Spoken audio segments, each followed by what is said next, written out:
Hello students, how are you. तो मैं Tarachand sir आपके सामने। हमारे लास्ट लेक्चर में मेरे ख्याल से हमने primary market, secondary market, financial system, ये सारे टॉपिक डिस्कस किए थे और इन्हीं को लेके, डेफिनेशन को लेके, उनके फंक्शन को लेके कहीं ना कहीं आपको एमसीक्यूज आएंगे। एमसीक्यूज कुछ अलग आने वाले नहीं हैं। तो सबसे पहली बात तो यह है कि सिमरन आप लोग टेंशन लेना बंद कर लीजिए, क्योंकि आपको 50 एमसीक्यूज आने वाले हैं पूरे सिलेबस को लेके। और यूनिवर्सिटी का ही कहना है कि हमें पता है कि जब लॉकडाउन हुआ तो आपका पूरा सिलेबस नहीं हुआ था, इसलिए हमने आपको आधा सिलेबस हुआ है ये मान के। आप बात को समझ रहे हैं? आपका आधा सिलेबस हुआ है ये समझते हुए हम आपको 50 एमसीक्यूज देंगे और आपने सिर्फ 25 ही सॉल्व करने हैं, क्योंकि आपका सिलेबस आधा हुआ। ये बात अलग है कि ताराचंद सर या गंदेश कॉमर्स क्लासेस सबका सिलेबस पूरा हुआ, ये बात अलग है। हमने दो बार पढ़ लिए, एक बार लॉन्ग क्वेश्चन के पॉइंट ऑफ व्यू से पढ़ा, एक बार हमने एमसीक्यूज एंगल से पढ़ा। हम लोगों को दोबारा एफर्ट्स लेने पड़े, फिर से वही लेक्चर्स रिकॉर्ड करके देने पड़े, डबल मेहनत हमारी हो गई। फिर भी हमने किसी से भी पैसे एक्स्ट्रा, किसी से पैसे मांगे हुए नहीं हैं। भले ही बाकी क्लासेस वालों ने मांग लिए, लेकिन हमने नहीं मांगे। हमने उसी फीस में, आपने जो भरी थी उसी फीस में दोबारा नए पैटर्न के अनुसार, एमसीक्यूज पैटर्न के अनुसार हमने कुछ, वैभव सर को कुछ एमसीक्यूज निकालने की जिम्मेदारी दी गई, हर्षल सर ने कुछ एमसीक्यूज की जिम्मेदारी उठाई, बीएफटी की मेरे पास आई। तो ऐसा करते करते हमने ये काम बांट लिया और उसको पूरा किया। तो आपको 50 में से 25 ही मार्किंग करनी है, एमसीक्यू सॉल्व करने। इसलिए आप ज्यादा टेंशन लीजिए मत और हमको दीजिए भी मत। बात समझ में आ रही? हाँ, तो इसलिए पढ़िए, जितना हम पढ़ा रहे वो सब पढ़िए आप। 101% एकदम सिंपल क्वेश्चन आने वाला है और आप बहुत अच्छे से सॉल्व करने वाले हो, ये भी 100% है। ठीक है, चलो आगे बढ़ते हैं। बिजनेस फाइनेंस में आज हम शुरू करने वाले हैं एक नया टॉपिक। फास्ट करेंगे, बहुत डीप में नहीं जाएंगे, जिसका नाम है is a cash flow statement. तो लिख देता सबसे पहले टॉपिक का नाम is a cash flow statement. Cash flow statement में प्रॉब्लम्स है, लेकिन हम इतने सारे प्रॉब्लम्स देखेंगे नहीं, कुछ काम की नहीं है, क्योंकि क्वेश्चंस बहुत लेंदी होते हैं। इतना लेंदी क्वेश्चन आपको आएगा ही नहीं कैश फ्लो स्टेटमेंट का। अच्छा सर, कैश फ्लो स्टेटमेंट शब्द क्या बता रहा है, टॉपिक का नाम क्या बता रहा है? कि मुझे यहां देखना है कि साल भर में कैश आई कहां से, यानी कैश का इनफ्लो कहां से हुआ, और कैश गई कहां पे, यानी कैश का आउटफ्लो कहां पे हुआ। क्या देखना है मुझे? कैश का इनफ्लो और कैश का आउटफ्लो। क्योंकि हमारे कंपनी के जो शेयर होल्डर्स है, they are the owners of the company. लेकिन हमारे कंपनी के जो ओनर्स है, शेयर होल्डर्स है, उन शेयर होल्डर्स को हम साल के आखिरी में एक एनुअल रिपोर्ट भेजते हैं और एनुअल रिपोर्ट के थ्रू उनको समझाते हैं, बताते हैं कि भाई तुम्हारे कंपनी का प्रॉफिट एंड लॉस अकाउंट क्या था और बैलेंस शीट क्या है। प्रॉफिट एंड लॉस अकाउंट से उनको समझ में आता है कि साल भर में हमारे कंपनी ने क्या किया, यानी कितने रुपयों का माल बेचा, सेल नाम की इनकम कितनी थी, प्रॉफिट कितना कमाया, और आज के तारीख में हमारे कंपनी की फाइनेंशियल कंडीशन क्या है। यह शेयर होल्डर को समझ में आता। लेकिन आप नोटिस करिए, जो शेयर होल्डर हमारे कंपनी के मालिक है, उन्हीं को यह बात पता नहीं चलती कि साल भर में हमारे कंपनी में कैश आई कहां से और कैश गई कहां पे। ये जानना एक शेयर होल्डर, एक ओनर के लिए आवश्यक है ना रे। जैसे गंदेश कॉमर्स क्लासेस में कैश आज दिन भर में कितनी आई या कितनी कैश गई, उस गल्ले पे मेरा हक है ना सिमरन। तो मैं देखूंगा ना कितनी कैश दिन भर में आई, कितनी कैश गई, और है तो मैं घर पे भी लेके जाऊंगा। लेकिन शेयर होल्डर्स ऐसा नहीं कर सकते, घर में नहीं लेके जा सकते। लेकिन उनको यह बात तो पता चले यार कि साल भर में उनके बिजनेस में, कंपनी में कैश आने का सोर्स क्या था और वो कैश यूटिलाइज, बोले तो अप्लाई कहां पे हुई। ये शब्द आपने सुने हैं। एक टॉपिक आपने पढ़ा था, मुझसे नहीं हर्षल सर से पढ़ा था, फंड फ्लो स्टेटमेंट। जहां फंड आने का सोर्स और फंड यूटिलाइज होने का एप्लीकेशन आपने पढ़ा था, उसका ही दूसरा भाई कोई और नहीं, वो कैश फ्लो स्टेटमेंट है। फर्क इतना ही है कि fund is a wider concept, cash is a narrow term. सिर्फ आंखें कैश पे रहेंगी कि कैश आई कहां से, गई कहां पे। इसलिए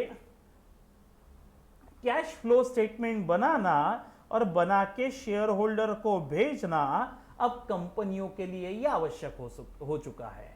और हर एक कंपनी अपना कैश का इनफ्लो और कैश का आउटफ्लो शेयर होल्डर को एक स्टेटमेंट बनाएंगी और बताएंगी। अब ये स्टेटमेंट बनाते समय बहुत सारी कंपनियां क्या कर सकती, कैश फ्लो स्टेटमेंट, कैश का इनफ्लो, कैश का आउटफ्लो, यानी अपने मर्जी से कैसे भी बनाएंगे ना। फिर यानी एक बोल सकती कैश आने के सोर्सेस, कैश का यूटिलाइजेशन, एप्लीकेशन बोले तो यूज, यानी कैसे भी बना सकती, वर्टिकल फॉर्मेट में भी बना सकती, ऐसे भी बना सकती कि कैश आने के सोर्सेस और कैश का एप्लीकेशन, ऐसे भी बना सकती। तो अपने मर्जी से कैसा भी ना बनाया जाए, इसलिए अकाउंटिंग स्टैंडर्ड सीए इंस्टीट्यूट ने एएस अकाउंटिंग स्टैंडर्ड 3 इशू किया। ध्यान में रखना, इसके ऊपर एमसीक्यूज आएगा कि जो भी कैश फ्लो स्टेटमेंट हम बनाएंगे वो किस फॉर्मेट में होना चाहिए, एएस 3 अकाउंटिंग स्टैंडर्ड 3 के फॉर्मेट में। तो अकाउंटिंग स्टैंडर्ड 3 इशू किया सीए इंस्टीट्यूट ने और बताया, institute of chartered accountant of India ने बताया कि आप जो भी कैश फ्लो स्टेटमेंट बनाएंगे वो इस फॉर्मेट में बनाया जाना चाहिए। बोले तो आपने जो भी कैश का इनफ्लो और आउटफ्लो बताया वो 3 प्रकार के एक्टिविटीज के थ्रू बताइए, ऐसा उनका बोलना है। जिसमें से पहली एक्टिविटी है कैश की आने और जाने की ऑपरेटिंग एक्टिविटी, यानी उसका बोलना है कि बाबा आप ऑपरेटिंग एक्टिविटीज के थ्रू बताइए कितनी कैश आई और कितनी गई। उसके बाद नंबर 2, आप इन्वेस्टिंग एक्टिविटी के थ्रू बताइए कितनी कैश आई और कितनी गई। इनका मतलब क्या है मैं समझाता, थोड़ी देर में डिस्कस करता। और तीसरा, आप फाइनेंसिंग एक्टिविटीज के थ्रू बताइए कि फाइनेंसिंग एक्टिविटीज के थ्रू कंपनी में कितनी कैश आई और कितनी गई, यानी बाइफर्गेशन करके बताइए शेयर होल्डर को, ऐसा इस अकाउंटिंग स्टैंडर्ड 3 के फॉर्मेट का कहना है। तो sir what is operating activity? Operating activity के थ्रू बताना है कि ऑपरेटिंग एक्टिविटी के थ्रू कितना कैश का इनफ्लो हुआ और कितना कैश का आउटफ्लो हुआ। अच्छा, मुझे ऑपरेटिंग एक्टिविटी के थ्रू बताना है। अब ऑपरेटिंग एक्टिविटी बोले तो क्या, ऑपरेटिंग एक्टिविटी यानी गुड्स को बाय करना, प्रॉफिट लगा के बेचना, या रॉ मटेरियल परचेस करना, प्रोडक्ट बनाना, गुड्स को बेचना। This is my operating activity, जहां से मैं ऑपरेटिंग प्रॉफिट कमाता, प्योरली बिजनेस वाला प्रॉफिट कमाता, that is my operating activity.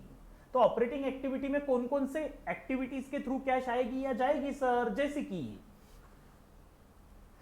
Goods purchase करके लाए, कैश का outflow, operating activity. Goods sale किए, कैश का इनफ्लो, ऑपरेटिंग एक्टिविटी। सप्लायर को पेमेंट किया, कैश का आउटफ्लो, ऑपरेटिंग एक्टिविटी। कस्टमर से पैसे रिकवर किए, कैश का इनफ्लो, ऑपरेटिंग एक्टिविटी।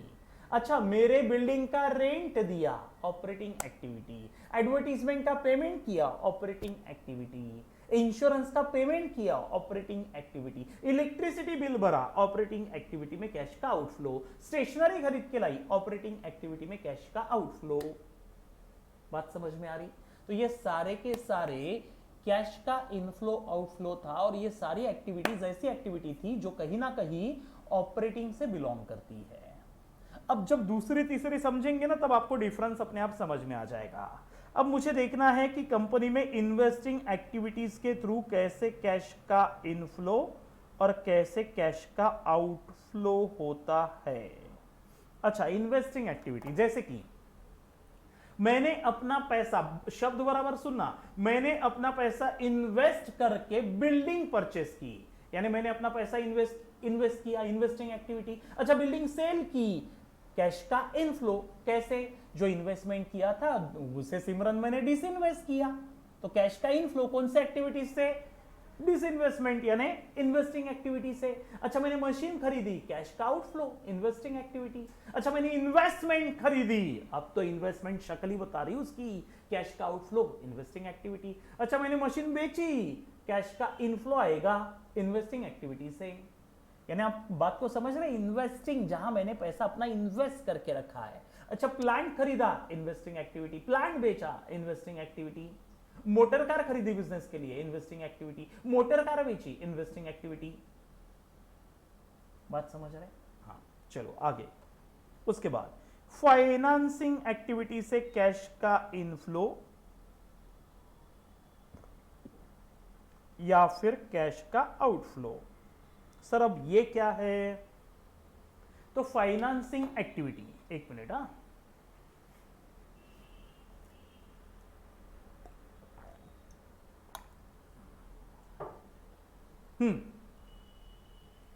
कंपनी ने शेयर्स इशू किए, इशू करके मार्केट से पैसा उठाया, आया पैसा, आया ना, पैसा आया। कैसे आया?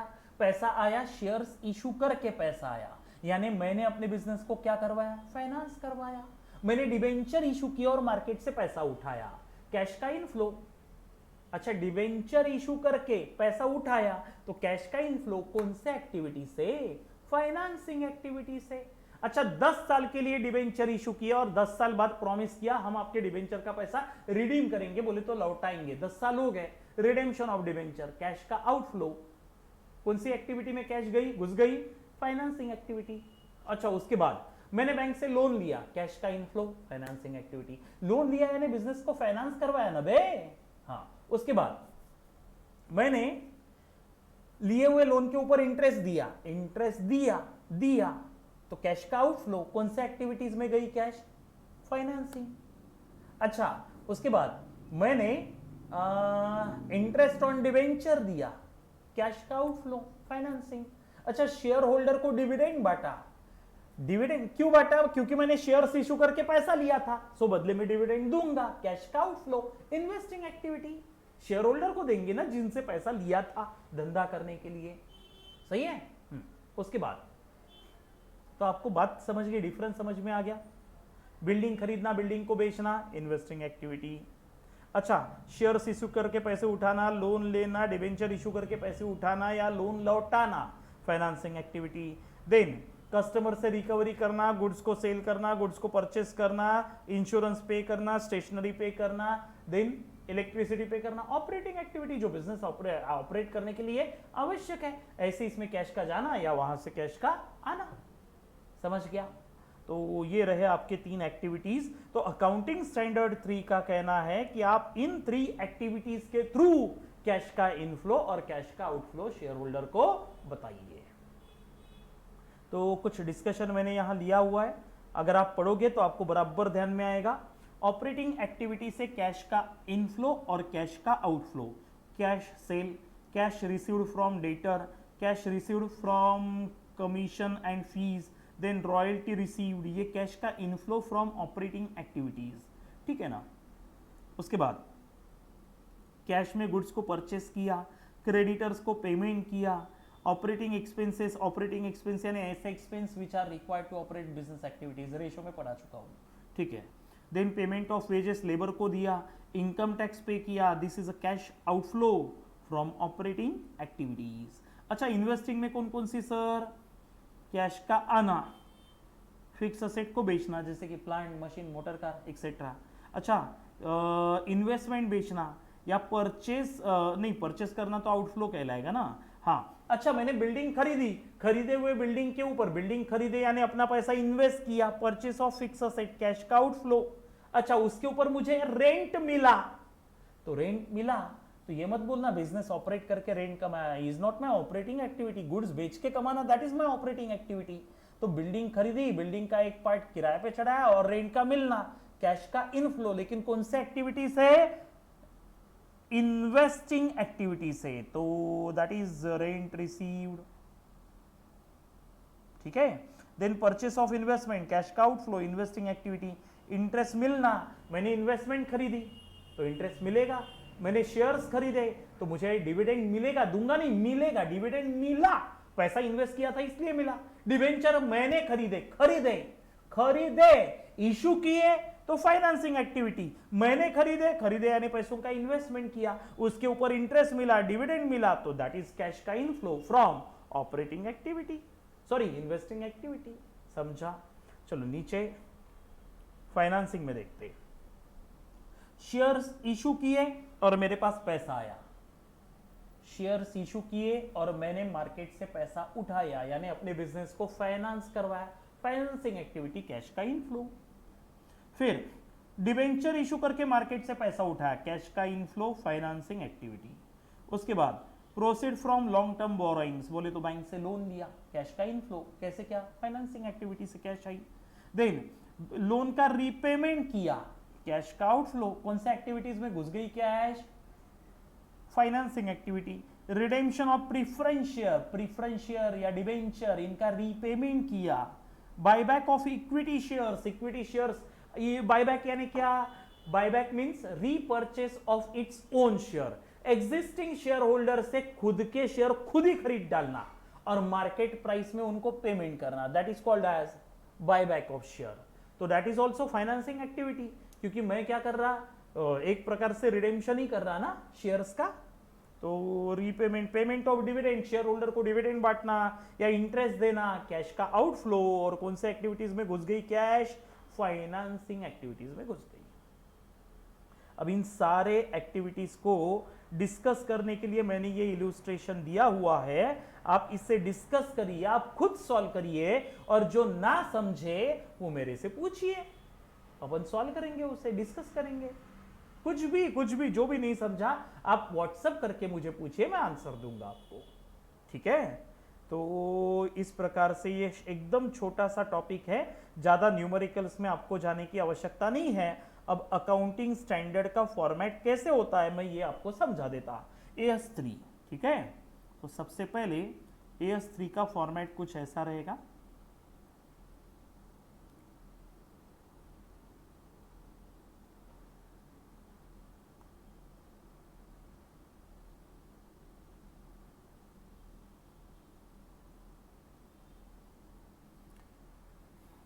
सबसे पहले मैं हेडिंग दे दूंगा cash flow statement, this is cash flow statement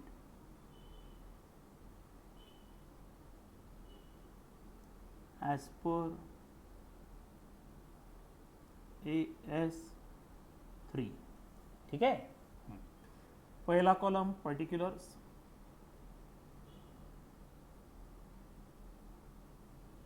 then एक इनर अमाउंट और एक आउटर अमाउंट। प्रॉब्लम सॉल्व करते समय फॉर्मेट की शुरुआत होती है कुछ इस प्रकार से, जैसे कि category A, this is cash flow from operating activity. बोला ना 3 एक्टिविटीज के थ्रू कैश कितनी आई और कितनी गई ये मुझे बताना है। तो पहली है उसमें से कैश का इनफ्लो या आउटफ्लो, जो भी है, कैश का फ्लो फ्रॉम ऑपरेटिंग एक्टिविटी।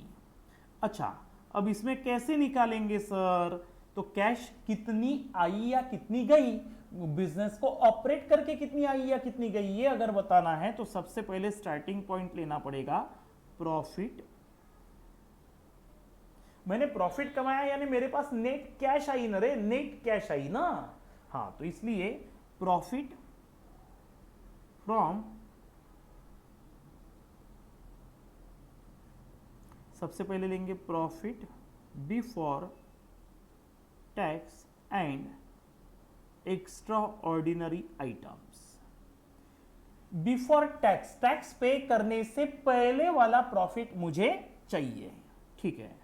अब इसमें सबसे पहले मैं ऐड करूंगा ऐसे expenses which are called as non operating expenses, इसको मैं कर दूंगा ऐड बैक, और मैं लेस कर दूंगा इसमें से नॉन ऑपरेटिंग इनकम जिसकी इसमें मिलावट है, जिसकी वजह से ऑपरेट, क्योंकि मुझे ऑपरेटिंग प्योरली बिजनेस से कमाया हुआ इनकम वाला प्रॉफिट चाहिए, तो अगर उसमें नॉन ऑपरेटिंग इनकम की मिलावट है तो मैं कर दूंगा लेस, और ऐसे खर्चे गलती से माइनस हुए हैं जो नॉन ऑपरेटिंग एक्सपेंसेस है, जैसे कि इंटरेस्ट पे करना, ये तो फाइनेंसिंग एक्टिविटीज में कैश गई ना, तो इस एंगल से देखा जाए तो नॉन ऑपरेटिंग है। डिविडेंड पे करना नॉन ऑपरेटिंग है। Depreciation on furniture non operating है, ऊपर से कैश जाती भी नहीं, इसलिए non operating and non cash expenses मैं कर दूंगा एड बैक। पूरा लिख देता नॉन ऑपरेटिंग, ऐसा लिखते non cash and non operating expenses add back.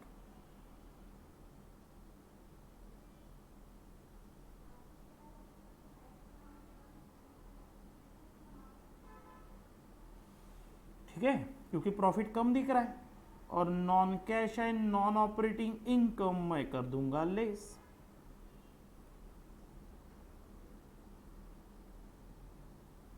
ठीक है, उसके बाद अच्छा, ऐसा करने पे मुझे जो आंकड़ा प्राप्त होगा that is my purely business से कमाया हुआ profit, that is my operating profit before working capital changes, before working capital changes. अच्छा, वर्किंग कैपिटल बोले तो current asset minus current liabilities, इसलिए सारे के सारे खर्चे कैश में नहीं होते, सारे पेमेंट्स कैश में नहीं होते, कुछ उधारी पे भी होते हैं ना, इसलिए उनको एडजस्ट करना पड़ता है। अब ये प्रॉब्लम के थ्रू ही समझाना बहुत आसान होता है, ऐसे फॉर्मेट में समझाना मुश्किल है। आप सिर्फ ऊपर ही ऊपर ध्यान में रखिए, इतना डिटेल में आपको जाने की आवश्यकता नहीं है, क्योंकि आपके पास बाकी टॉपिक भी है। ठीक है, उसके बाद इसमें ऐड कर देंगे increase in current liability and decrease in current asset, और इसमें से लेस कर देंगे decrease in current liability and increase in current asset. ऐसा करने पे मुझे जो आंकड़ा मिलेगा that is my cash flow from operating activity. This is average format of accounting standard 3। अच्छा, फिर इसमें से मैं लेस कर दूंगा टैक्स पेड, क्योंकि टैक्स का पेमेंट करना इज माय ऑपरेटिंग एक्टिविटी, और ये पेड करने के बाद जो फाइनल आंकड़ा रहेगा दैट इज माय कैश का नेट कैश का इनफ्लो या कैश का इनफ्लो या outflow, cash flow from operating activity. This is final आंकड़ा। ठीक है, अच्छा, ये रहा मेरा कैटेगरी ए का आंसर। ऐसा ही आएगा बी कैश, इसके लिए कोई फॉर्मेट नहीं है, सीधा सीधा आई तो पॉजिटिव, गई कैश तो नेगेटिव, ब्रैकेट में लिखना है cash flow from investing activity से कितनी कैश आई और कितनी गई, आई तो पॉजिटिव, गई तो नेगेटिव, ध्यान में रखना। और तीसरा सी कैश फ्लो फ्रॉम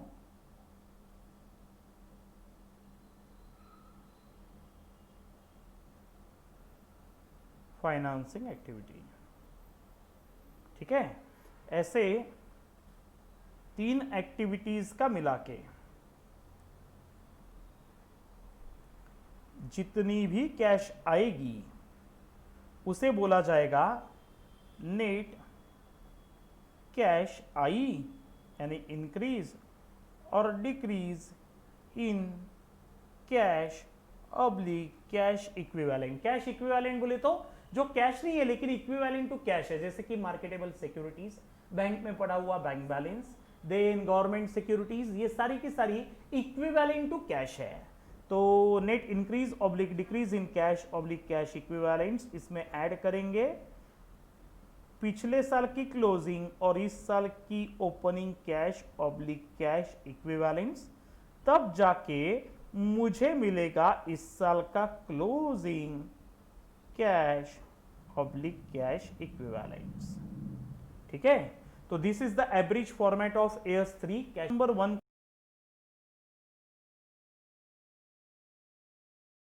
को आप सॉल्व करिए। बाजू में पेंसिल से किसी तो भी बच्चे ने सॉल्व किया है, तो अगर आपको ये नॉर्मली करेक्ट आंसर है जहां तक कि मुझे याद आ रहा है लास्ट बैच का, तो आप प्लीज इसे डिस्कस करिए, सॉल्व करिए, जो भी डाउट्स है पूछिए, मैं सॉल्व करा के दूंगा। ठीक है, इससे ज्यादा पढ़ने की आवश्यकता नहीं है, लेकिन अगर आप में से पढ़ने की किसी को बहुत ही ज्यादा आग है, पूरे 50 के 50 पढ़ने हैं, तो एक काम करें, मुझे बताएं, वैसे मैं इसके और प्रॉब्लम्स वाले लेक्चर आपको डिलीवर कराऊंगा। ठीक है, चलो हम यहां रुकते, इसका डिस्कशन यहां पे रोक देते हैं। लास्ट लेक्चर में हमारा market, capital market, primary market, secondary market, ये सब हुआ था, और मेरे ख्याल से आपको मैंने समझा के भी दे दिया था फाइनेंशियल मार्केट के थ्रू, आपको याद होगा।